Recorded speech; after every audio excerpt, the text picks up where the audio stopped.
All right, so we'll just take a minute and gather our attention. Just reconnect with your posture, reconnect with your motivation.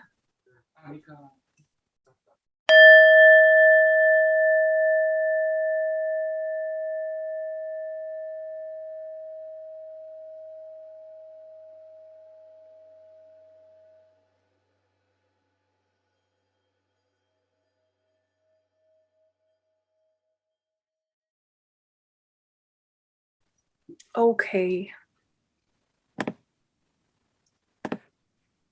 So today we thought to talk a little bit about your retreat and about the topic of refuge that will come up on Wednesdays, but we won't have as much time to discuss it because they're pre-recorded classes and they're not able to be discussed live as much.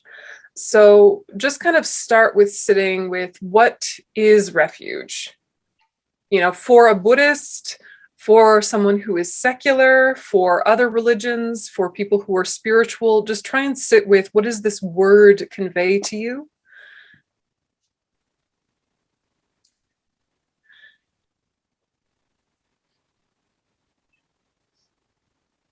What does it convey in the sense of a general concept or personally? Either way is fine. But if someone would like to share, that would be wonderful. So what do you understand refuge to mean now that you've done a little retreat on it and we've talked about it a few times?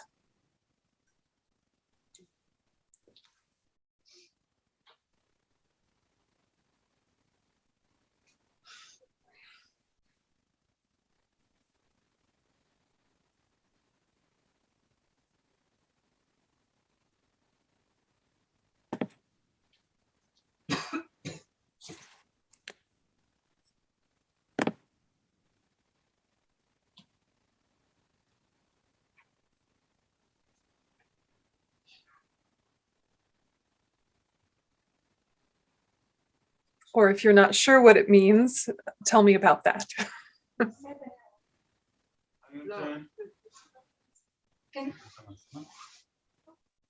Somebody? Could you hear? Do you see us here, or is hearing enough? Can you hear Iran talking to you? Yeah, I thought that was Iran, and I thought, what? But welcome. Just to say that, first of all, of course, it's so wonderful to see you. So wonderful. That for me, refuge simply as the association connects with faith. With faith. And what do you mean by faith? Refuge. Very good, very tricky. Yeah, I think you're right, of course. There is that connection. I guess when we use the word faith, I don't know about you guys, but there's an association of something sometimes less sophisticated, sometimes less mature, something that is for people who are uneducated and who take simplistic beliefs for granted. If you're someone who grew up in a secular world with secular beliefs and, you know, has a secular education, sometimes the word faith feels pejorative, feels almost like a little bit looking down, but like, isn't that sweet for you little people who can't do any better? It can have that connotation. Or it can have the completely opposite connotation of something so elevated, so mystical, so magical that you can't even put it into words because the poetry and profundity is so high. So, you know, this word faith can mean so many different things, but our conditioning is going to bring a lot to it. And so I sometimes wonder if the word refuge is going to flare up different neural pathways in our brain because it's not a normal word to use. Whereas faith we used before we had any contact with Buddhism, but maybe we never had a conversation about inner spiritual refuge until we met Buddhism. So maybe it's not so loaded, but also maybe it doesn't have a meaning yet because we haven't sat with it. I don't know. What do you think?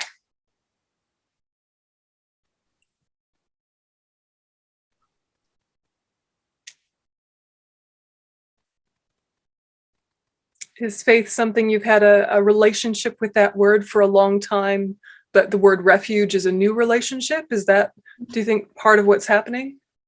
Whether a good relationship or a bad relationship, you have a relationship with the word faith, but refuge may be still new. Refuge is connected to the Dharma faith, the Dharma path. Dharma, yeah. I mean, it is in the Buddhist sense, but it's not like the only type of refuge is Buddhist refuge. When we say, do you have refuge, it's almost like saying, are you Buddhist? Because if you have your primary source of spiritual refuge as the Buddha, the Dharma, and the Sangha, mainly the Dharma, that's what makes you like officially a Buddhist. Whether you've done the ceremony or not, if your main spiritual home is Dharma, then you're Buddhist, right? So there's that, and that brings in a whole sense of kind of identity. And what does that mean for you? And are you leaving previous identities behind, or are you taking them with you and they're coming together in a collaborative way? What does that mean? You know, and of course, there's a grand tradition of people who are Buddhist and Jewish, Buddhist and Christian, Buddhist and Buddhist and, but for it to be kind of comfortably within one mind stream, usually one has to be a little bit dominant because there are areas where there is not agreement. So if it's a perfect balance, then there's also going to be dissonance, possibly, but maybe not. Maybe there's a way to reconcile these things internally. What did you learn from the retreat maybe is a good place to start? Whether you agree or disagree, what were kind of the key themes that hit you from your retreat with Venerable Sangye Kadro? Yönten, can you hear me? Yeah. Just to continue what Eran said, it's shy. It's shy. You're also here. It's like old times. Okay, go ahead. According to the word of faith, faith that liberation is possible. This is refuge. Yeah. For somebody like Buddha, got liberation. There is a way to the liberation. There is a sangha that working together for liberation. So liberation from suffering, from the world of suffering, from sorrow. Yep. It's a refuge. But there is a way, there is an opportunity, there is a chance to get out of suffering. Yeah, that's a good summary. That's a good summary. And so was that kind of one of the main themes that you were sitting with at the retreat, or that's a conclusion you came to because of all of the study? Together. Yeah. Study and the retreat. Yes. Yeah. And so this idea that liberation from suffering is possible, do you feel that's possible? You know, whether you frame it in Buddhist terms or not, can suffering be ended or only delayed or paused or sort of softened? Can it actually end? Let's say yes. We hope. We'll see. Right. That's the reason we need faith. Maybe. Maybe there are levels, you know, of faith and refuge, but maybe if continuing shy, maybe there is a faith in handling that you can handle suffer differently. First of all, samsari, like there is a path, and this is a refuge, okay, for one to handle his own sufferness, and we as people who treat other going with the same belief. I don't know, faith, but with the same belief.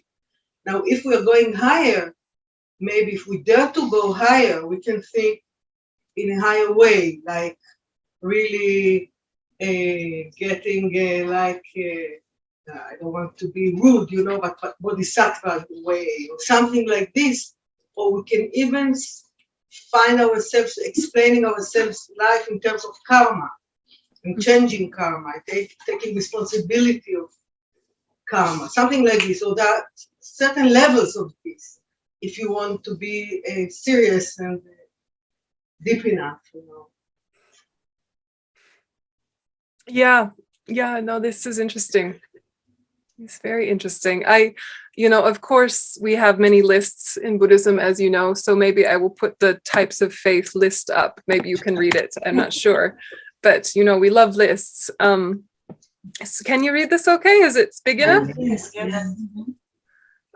So there is clear faith, which is like focusing on the qualities with appreciation, and it sort of lifts you up and dispels disturbing emotions. And then there's like the faith of conviction, where we have like certainty that practice of the paths will yield promised insights, and we get ourselves rid of all mental stains.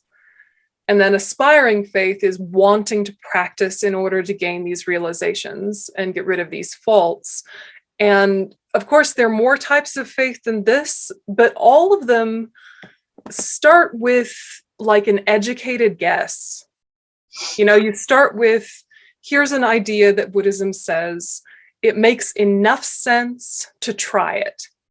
I'm not sure if I believe or not, but I believe enough to test.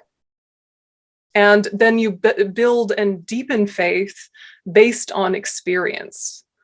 Not like hope, not like clinging, not like this is all I have to hang on to, but you have a deep inner conviction that change is possible. And really, the refuge becomes your own mind's ability to change and transform in a positive way. And that becomes the deepest refuge, is your own heart and its development.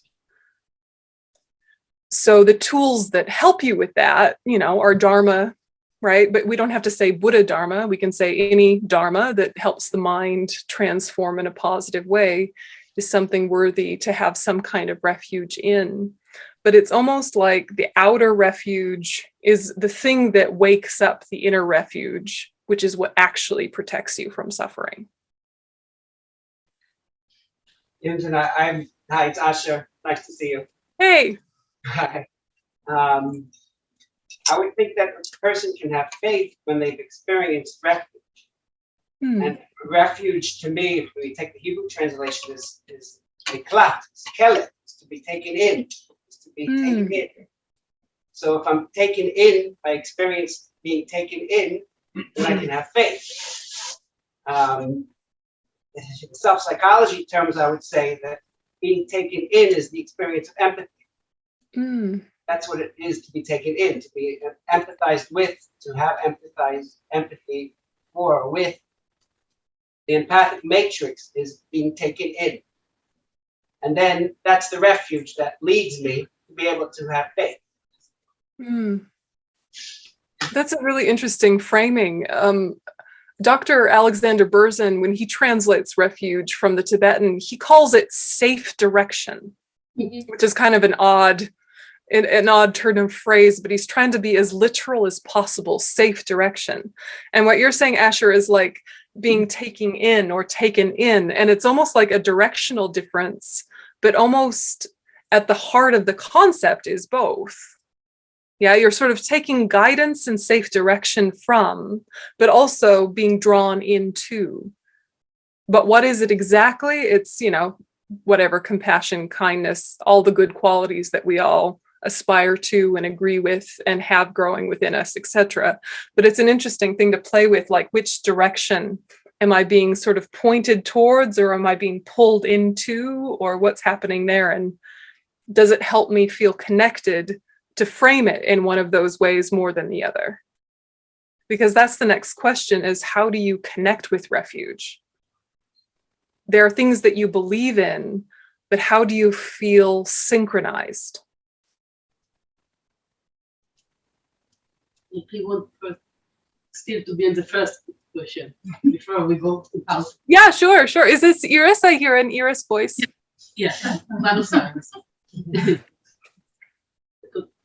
there is like the top down when you are like attracted to something, and there is a bottom up when you know where you are and you need that safety somehow. Like I have two patients that are having a criminal background, and they kind of know, I know something is wrong with me and they need something. Okay, I need therapy, I need guidance, I need for life. Okay. Mm-hmm. And like you mentioned home before, because for me it's kind of the thing that helps me to cultivate the better minds, let's say. Okay. And you can say why you asked before, do you have safe, better, like a face that suffering can be,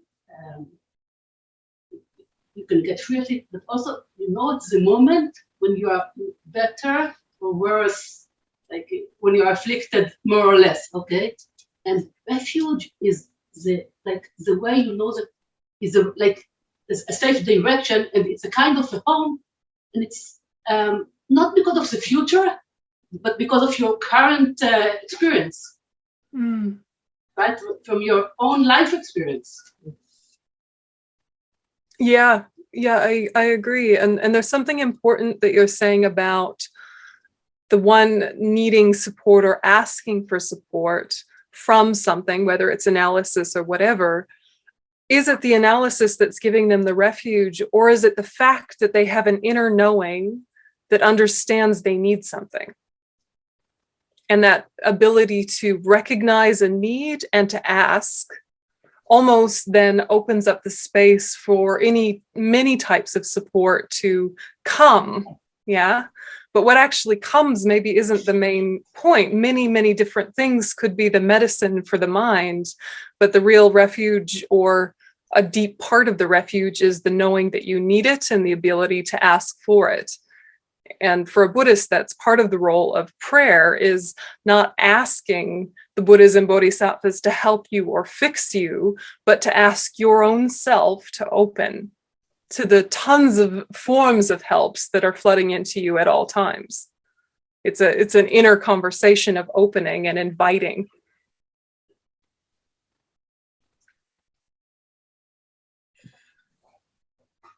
But yes, more on what is refuge really, or any interesting thoughts you had during the retreat, or like resistance or insights that popped up from those sessions. Hi, I'm Ten, it's Nomi. Hey. I thought that taking refuge is actually the decision that you make, that this is the way that you choose in your life. This is the way you choose to live. And it doesn't matter if I'm Jewish or Christian or secular. I really want to go this path, and even if it will take eons until I get enlightened, this is the path I want to take. And I have, I don't know if faith is the word here, but I have a conviction that this is the right way to go. And I'm doing my best in this lifetime, and I will hope that I will have many lifetimes that I could develop even more my mind that will bring me to enlightenment. Yeah, I think what you're saying about choice is very important. And, it's not like it's a choice you make once, it's refuge is a little bit like taking refuge is a little bit like getting married. Like you make the choice a big significant time once, but then you re-choose it every single day.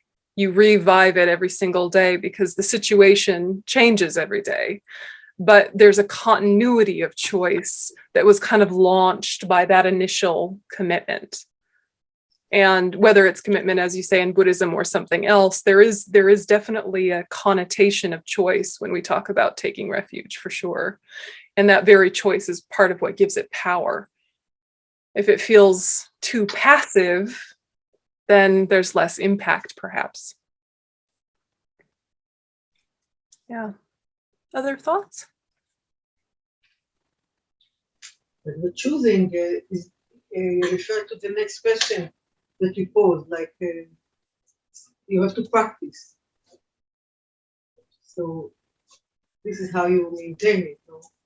If you're talking about choosing every day, again and again.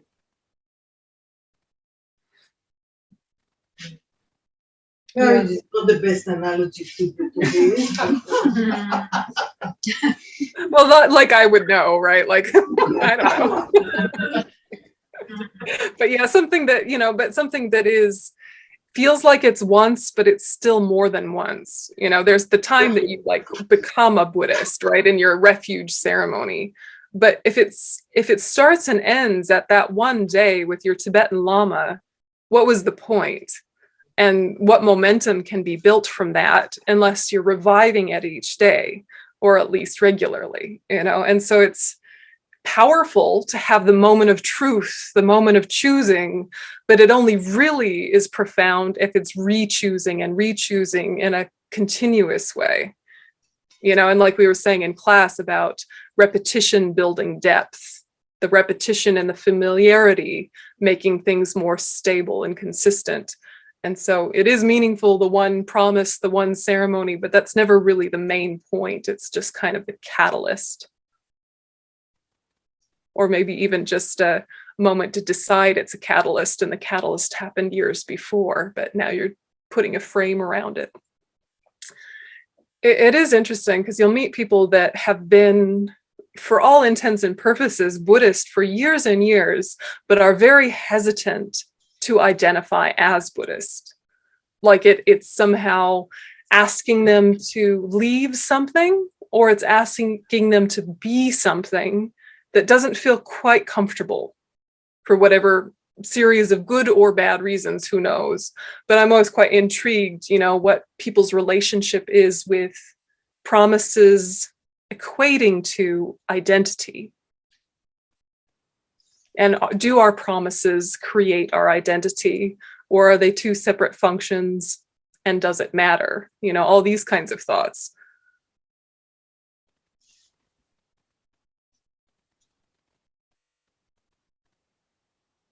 So refuge and identity, or promises and identity. Even though we're moving towards identitylessness,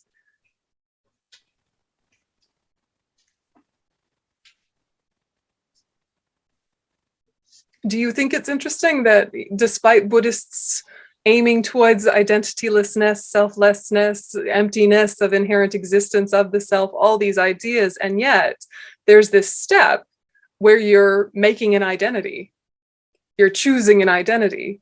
I think there's something important there, because we know we can't skip those steps, and that, someone who has never really, quote, found themselves is in a more fragile position psychologically than someone who knows themselves very well. And once you know yourself very well, then opportunities for change don't have the same painful cost as if you don't know yourself at all and are trying to change. Something about that. Thoughts?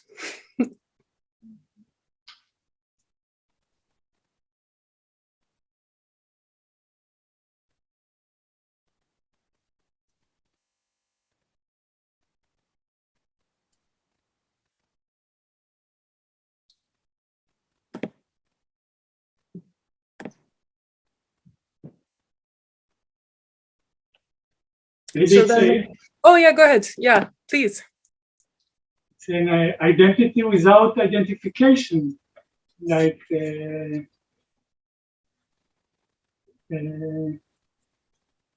the meaning of taking refuge. Also, not being identified with, but every moment to remember that the identity is only in conventional form of something that is empty of its being something inherent. That's the direction, safe direction.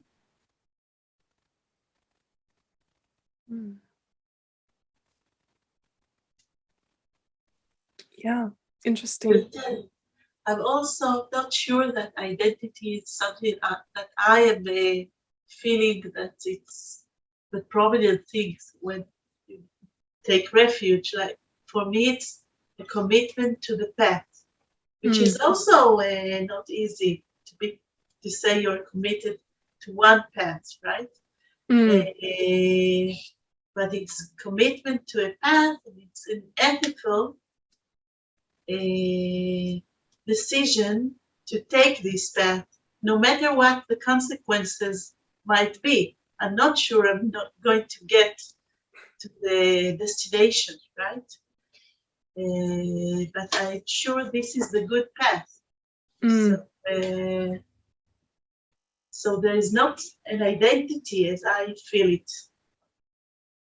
Yeah, and I mean, and maybe there doesn't need to be.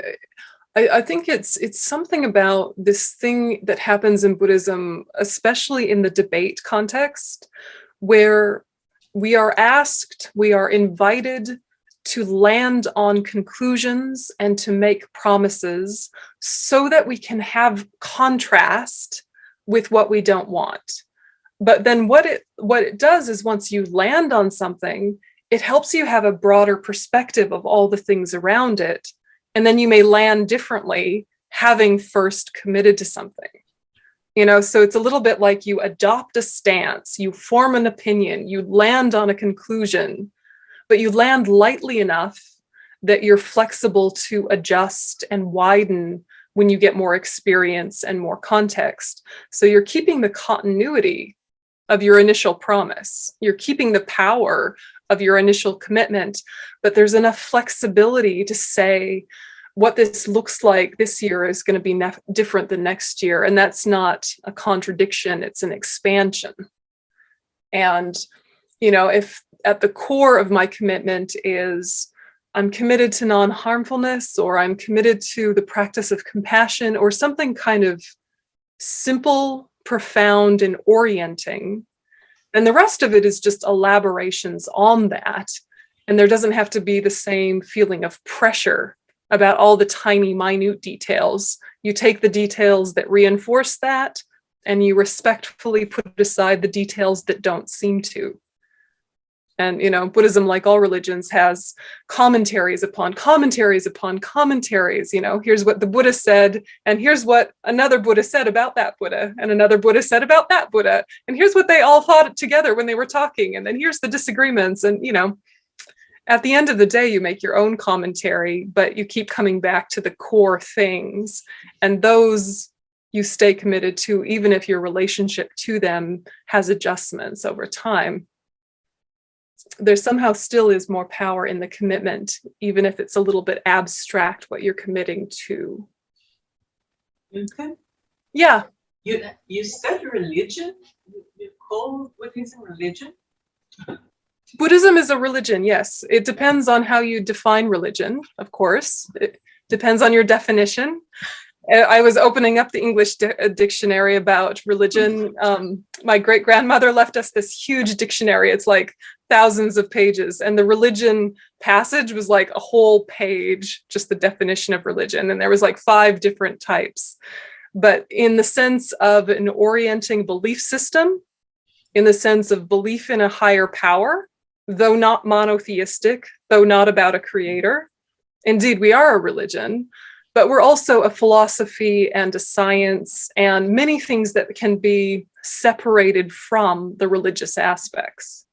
So there are many people who are like Buddhist adherents who are not Buddhist practitioners, you know, who like the things about the two truths, or like the things about minds and mental factors, that use some of the practices in their daily life, but the whole worldview and cosmology and goal, they can kind of take it or leave it, or just kind of leave it in maybe land. And so Buddhism is not a closed practice, which makes it different to some religions. You know, some religions you're either all in or you're all out, right? And in Buddhism, you can be kind of half in. You know, you can kind of take bits that you like and put aside bits you don't like. And you can do that if you're not identified as Buddhist. We're very open with sharing whatever techniques feel useful for benefiting sentient beings. But we're not a closed practice, except for Tantra is a closed practice. But other than Tantra, all of Buddhism is open for you to choose, really. But those of us that are religious Buddhists take on a deeper level of commitment and a deeper faith, for lack of a better word, in the whole path all the way to enlightenment, and a commitment to not just understand, but to practice. It's a commitment to practice. It's not just an adherence to a worldview. There's also some sort of responsibility implied. Do you have to be a monk or a nun in order to be part of the religion? No, not at all. Nope. Yönten? Yeah. Hi. Could we think about, not about identity? I had a children who were talking, she was talking about relating to life is Bardo in life, because we are becoming and becoming and becoming, like all our life, like a transitional space. Then perhaps we need this obligation because we need the direction to our training, but we can think about all this procedure that becoming, Bardo, many Bardos in life. Mm-hmm. And I like this metaphor. Yeah, it's a nice framing. Yeah, it is. It's a nice framing. And I mean, you know, like the word faith, religion has all sorts of connotations: heavy, light, ordinary, magical. I mean, it's one of these words that before you even talk about it, you have to discuss what is your definition before we can even talk about it, because it can mean almost opposite things to people, you know. Cat.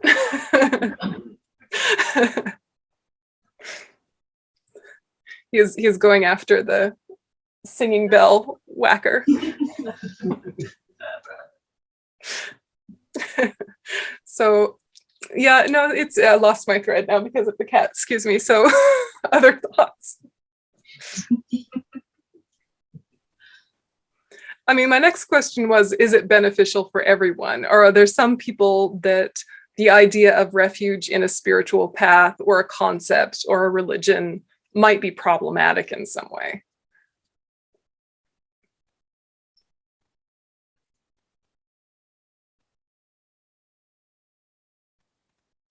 And of course, we can think of people who have, you know, maybe religious trauma, or maybe have experienced some form of abuse related to religious figures.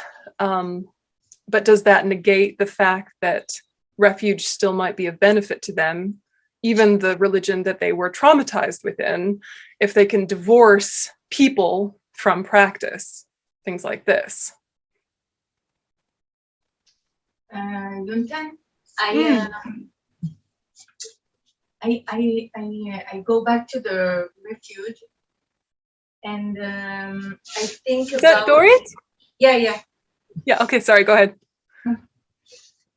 And I think about more the commitment to the spiritual life. It can be the Dharma, it can be the Judaism, it can be the psychotherapy, the helping the other. This is, I think, something that lead me. And the second thought was about the community. We learn in the retreat that the refuge is on or to the Dharma, Sangha, and Buddha. And I think that what help us and give us the support to continue our spiritual life is the community, the group that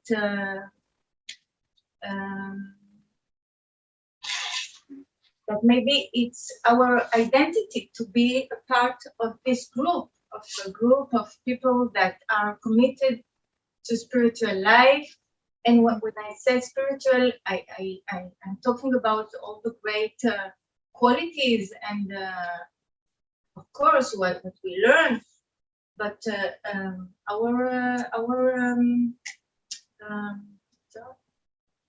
our profession is a kind of dharma that we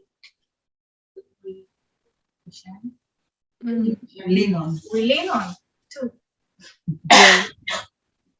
Yeah, and this has probably become more clear to all of us when we've had periods of isolation, like because of the pandemic or whatever, where there's a level of inner refuge and a level of inner connection with your value system that you can do alone by yourself. But there's also a power in community that can't be underestimated, even though it might be hard to articulate.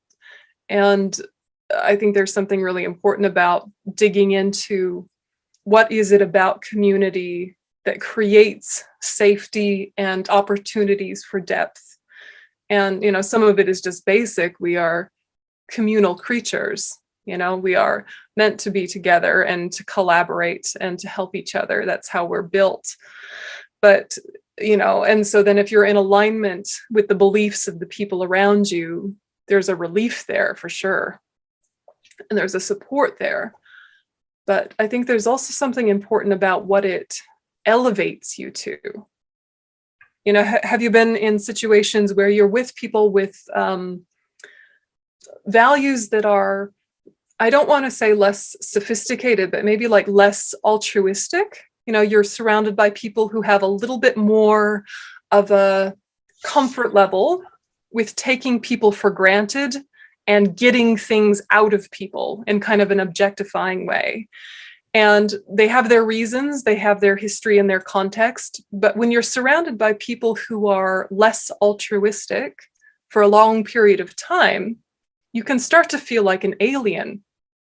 And your own practice can kind of get a little bit weaker or a little bit watered down, or just feel harder to reach a level of altruism that you might be able to have surrounded by all other altruistic people. So it's always this question of, what is the influence on me? What is my influence on them? And is the community I'm in mutually beneficial? And how do I even define that? You know, because sometimes a challenging community is where you're the most use and is the most useful to you. But there is something important about the community jewel that's worth digging into. From a Buddhist perspective, it's particularly people who have higher abilities than you, but the same direction. But it doesn't have to be defined in those terms. Yeah, other thoughts? Go ahead. These kind of people here. Say again? Like the Sangha, which is defined as a higher, people who reached higher level of spiritual, in the path of the spiritual. So I think it's hard for us to meet these people right here. Well, it might be hard to identify them. Yeah. Sorry. No, like lamas and or enlightened, or it's hard for us to meet them here in Israel. Like. Well, I think that you're right in terms of the surface appearance, but we actually don't know who anyone is.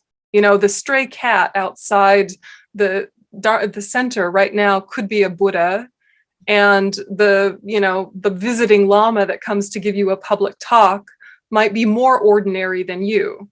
You know, you cannot take another person's measure. You cannot accurately assess another human being. You can only guess.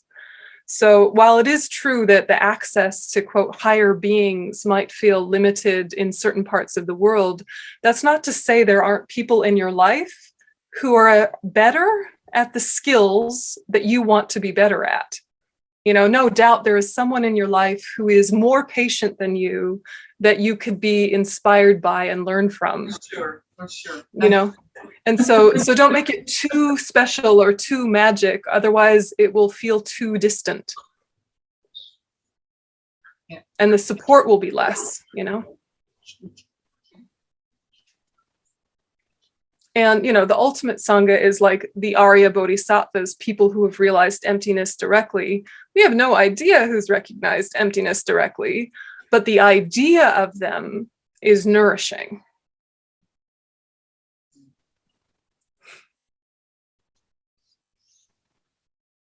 Perhaps.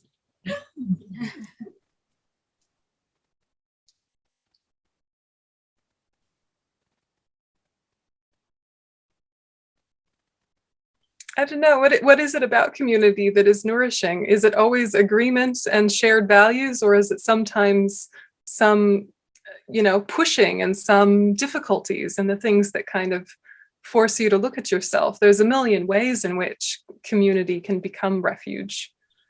But part of it, I think, is deciding that it's so, you know.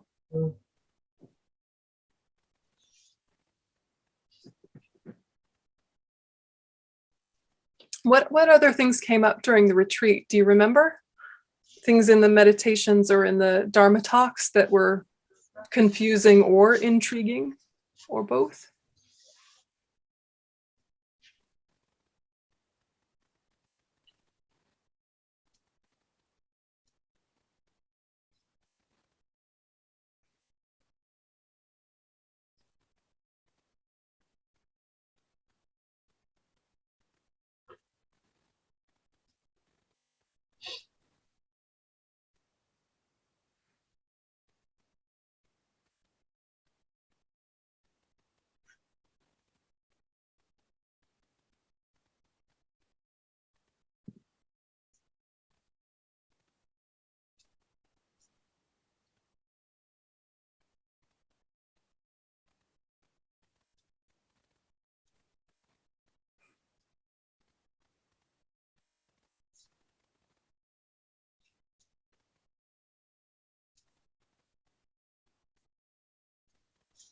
I don't know how many of you have done hospice work or who have been next to people while they're dying.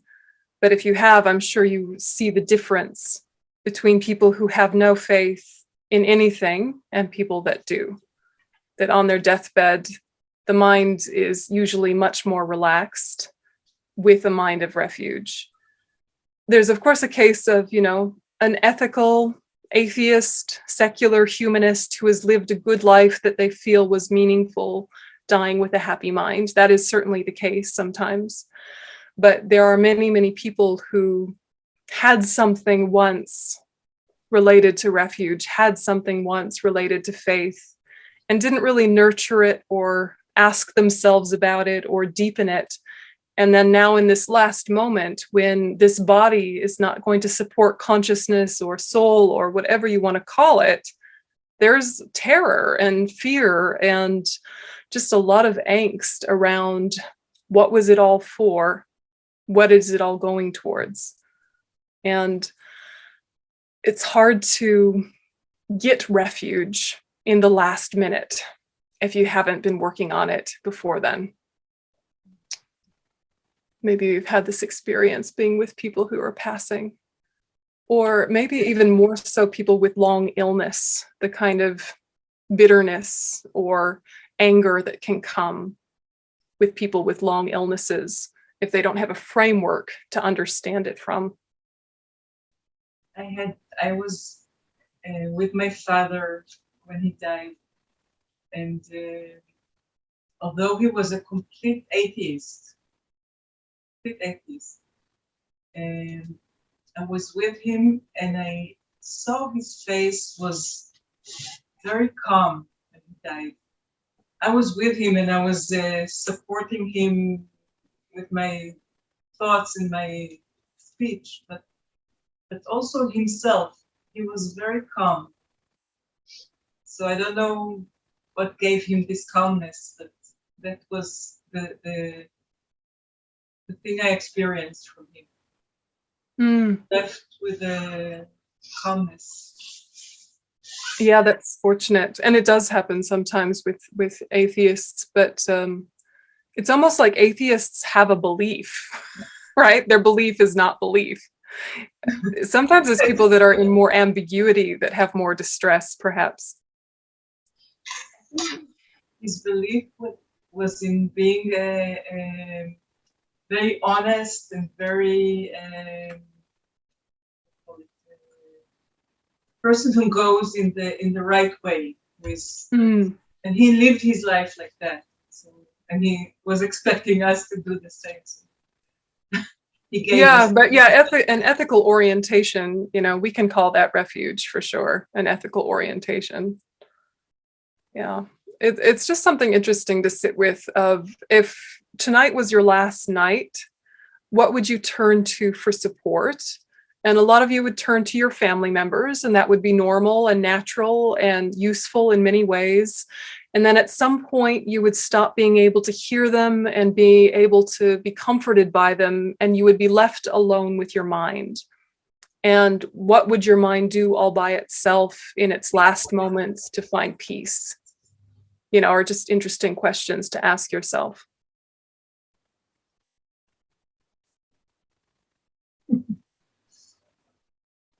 I would like to refer, I don't know if you see me, probably not, but you can hear me? Yeah.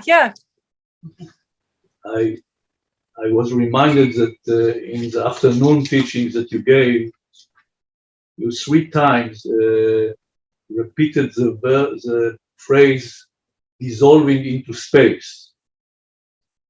And you didn't talk about dying, you talked about something which probably defines the ability of the human mind to transcend its commonality and becomes something which is dissolving, quality of dissolving into something which is not, doesn't have any identity at all.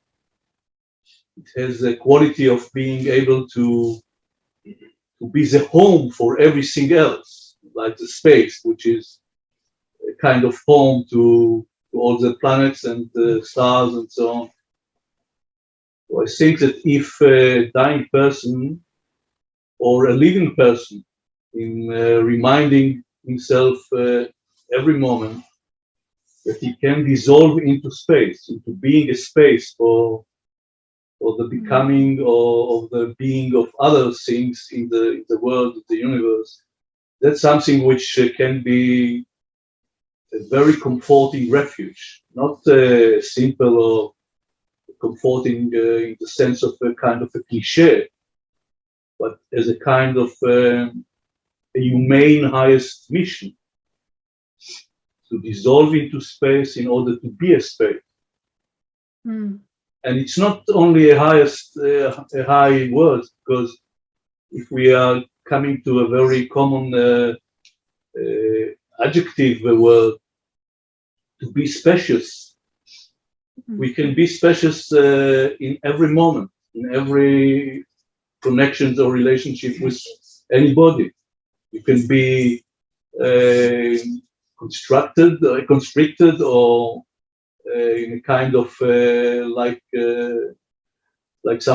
a shell in yourself, and you can be open. You can be spacious to anything, to any phenomenon, to any person, of course, to any sentient being. So I think that being spacious, being dissolving into space, is something that can even define most of our spiritual practices. Yeah, I think there's great meaning to what you're connecting with, and part of it is both spaciousness and dissolving imply intention and wakefulness within release. Whereas death without those things is kind of just like a grand disassociation, kind of intentionless or without clear intention, just kind of lost in space, rather than spacious in a way that was intentional and holding and vast, but without limit. And I think even within one meditation, there are those invitations again and again between, will I make my mind spacious and bright and clear and awake, or will I let it fall into spacey, lost, heavy, dissociative, and what is the line between the two? And how do I invite the more awake version when the temptation for sleep in all of its levels and forms is so inviting, especially to the ego who doesn't want destruction or change. So there's something important about intention in all of that. And similarly with refuge, that it's intentional connecting with things that are supportive. They're supportive whether you have intention to connect with them or not. Like love is supportive. People being loving in your life is supportive. But you also have to reach back for it to actually help. I'm sure those of you who are parents know this so well, that some days it doesn't matter how much you love your children, they are not in the mood to feel it. They are committed to their darkness that day, whether it's grumpy, angry, or depressive, or whatever their mood is when they have a black cloud. You cannot pierce through it with your love unless they are reaching back in some way, energetically or psychologically, or however you want to describe it. And so too, the Buddhas are constantly flooding us with love, compassion, all the supportive things that we want and need, but we still have to reach back to feel the impact and the benefit. And so sometimes maybe each other and the community is our training ground for reaching back, because it's more tangible. It's more direct. We see each other. We can try to reach back. Things like this. But intention being so important, particularly in Buddhist thought. Any final thoughts before we shift?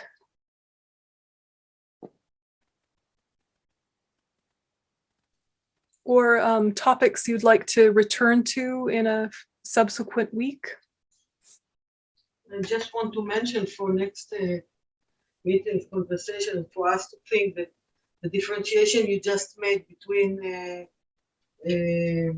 dissolving into space or versus get lost in space is something very, very intrinsic for the development of the thought of human spirit, because that's what actually the intention here to do. Meaning people might be empathic, might be really for a moment locate the other person's thoughts, or by intuition or whatever. A lot of psychoanalysts dealing with this. But what we are doing here is intentionally not getting lost, and not by parazar, I don't know to say by chance, here and there, but to develop a systematic way, not to get lost in space, but to dissolve into space, into the other, or whatever. Something, it's a very intrinsic differentiation.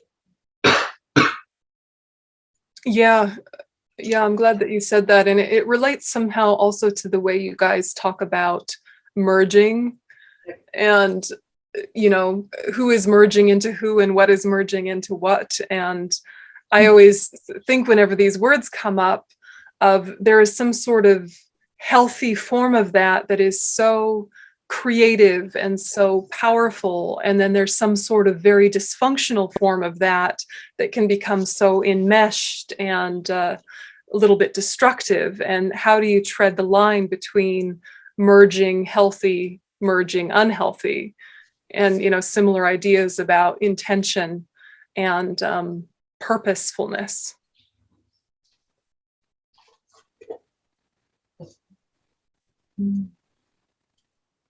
Other thoughts? Or things you want to bring to a following week?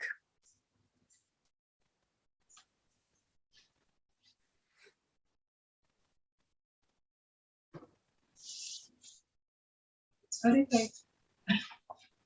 Okay.